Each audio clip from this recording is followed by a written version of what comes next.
La position géostratégique de la République de Djibouti offre un rôle incontournable à ce pays de la Corne de l'Afrique dans la gestion des flux commerciaux régionaux et internationaux.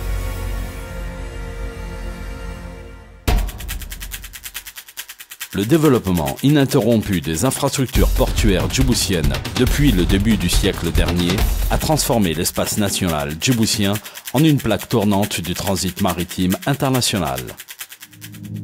Dès sa fondation, à la fin du XIXe siècle, la capitale djiboutienne s'est construite sur un socle moderne d'infrastructures de transport. La construction de l'unique voie ferrée de la région entre 1897 et 1917 va permettre à l'Empire éthiopien de s'ouvrir aux marchés internationaux.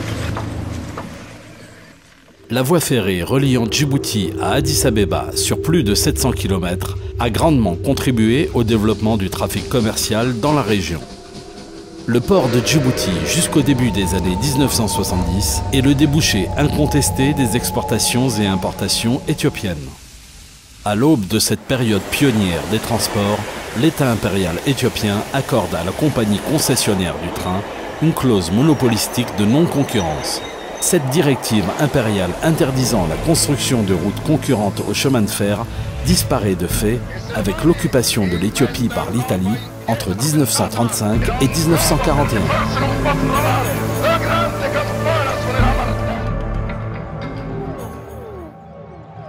L'intermède de l'occupation italienne coïncide avec la naissance des premiers réseaux routiers régionaux.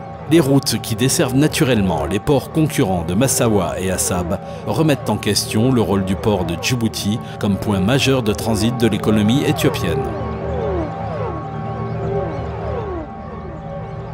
Durant ces années de l'immédiat après-guerre et tout au long des années 50, le but stratégique de l'Empire éthiopien est de briser coûte que coûte le syndrome d'un enclavement séculaire et de se dégager d'une dépendance jugée exclusive à l'égard des infrastructures de transport djiboutiens, à savoir le port et le chemin de fer.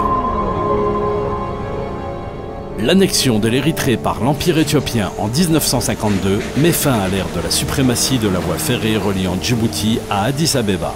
Cette période coïncide aussi avec une nouvelle phase de l'histoire des transports régionaux basée sur l'impérieuse nécessité d'accélérer le développement du réseau routier régional.